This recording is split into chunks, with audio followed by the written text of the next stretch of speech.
একটা অংশ মানো না, আংশিক ট্রিটমেন্ট দিয়ে রোগী সুস্থ হয় না।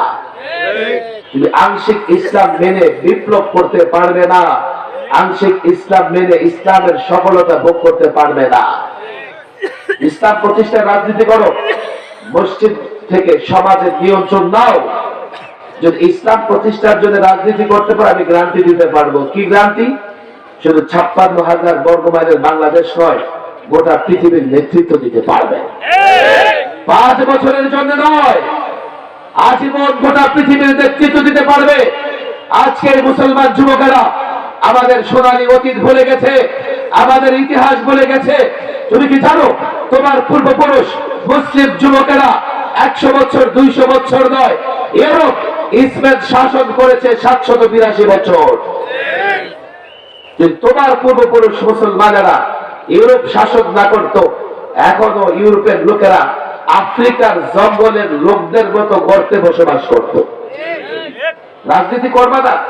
অনেকে যুবক মনে করে নোংরা জিনিস কেন করবো, আর তুমি না করলে কেউ না কেউ করবে।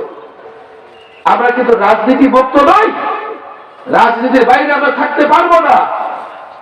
আবার চূড়ান্ত কথা হচ্ছে, আমি বলি মাহফিলের যুবকদের, আমাদের এই কথা বললো না যে রাজনীতি কেন করেন, বরং আমরা বলি তোমরা রাজনীতি করো। যদি রাজনীতিটা প্রচলিত করো, কোনো গ্যারান্টি নাই, তবে এখানে কিছুটা হলেও সুফল আসবে। অন্তত গাঞ্জাখোর মাহফিলে গাঞ্জাখোর আসে না, ইয়াবাখোর আসে না।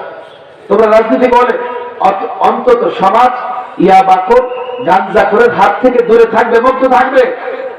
তবে গ্যারান্টি দিয়ে দেই, কোরআন সুন্নাহ অনুযায়ী যদি রাজনীতি করো, কোরআন সুন্নাহ প্রতিষ্ঠার যদি রাজনীতি করো, দুনিয়াতেও সফল, আখিরাতে সফল। কোনটা ঠিক না বেঠিক? এই রাজনীতির জন্য আমি তোমাদের আহ্বান জানাই, আমি তোমাদের জাগ্রত করি।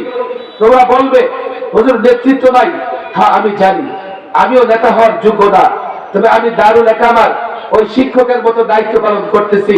যে শিক্ষক 5 ওয়াক্ত নামাজে ছাত্রদেরকে রুম থেকে বের করে মসজিদে নিয়ে যায়, যে শিক্ষক ফজরের আগে ছাত্রদেরকে ঘুম থেকে জাগ্রত করে ইমামতি অন্ধজন করেন, আমি জানি ময়দানে হয়তোবা ইমামত নাই, নেতৃত্ব নাই, তবে আমি আশা রাখি এই প্রজন্ম না হলেও আগামী প্রজন্ম থেকে নেতৃত্ব আসবে, ইনশাআল্লাহ নেতৃত্ব আসবে।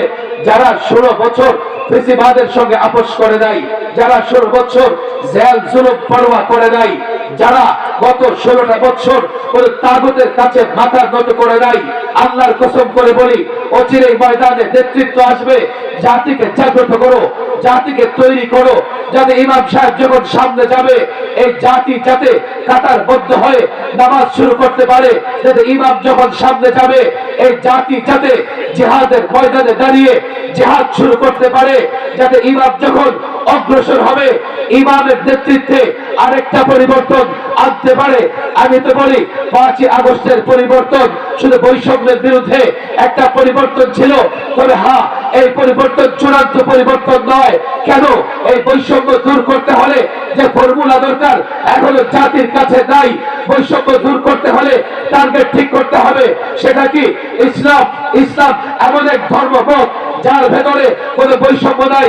ইসলাম শান্তির ধর্ম, ইসলাম ইনসাফের ধর্ম, ইসলাম সাম্যের ধর্ম, ইসলাম অধিকারের ধর্ম, ইসলাম মানবতার ধর্ম, ইসলাম বিজয়ের ধর্ম। যে ইসলামের ঝান্ডা উঁচু করে ধরে রাখবে, কোনোদিন পরাজিত হবে না। টার্গেট তৈরি করো, ইসলাম বৈষম্য থাকবে না। টার্গেট তৈরি করো, ইসলাম ন্যায় বিচার প্রতিষ্ঠিত হবে। আরেকটা পরিবর্তন চাই, আরেকটা পরিবর্তনের জন্য ওলামায়ে কেরাম, আরেকটা পরিবর্তনের জন্য এই মাহফিলের যুবকরা যদি প্রস্তুত হয়, আরেকটা পরিবর্তনের জন্য ঢাকা থেকে যদি ডাক আসে, আমি দেখতে চাই এই ময়দান থেকে, এই এলাকা থেকে কারা কারা আলেমদের নেতৃত্বে শেষ রক্ত ফোঁটা দিয়ে ময়দানে চাপিয়ে থাকতে প্রস্তুত আমি দেখতে চাই।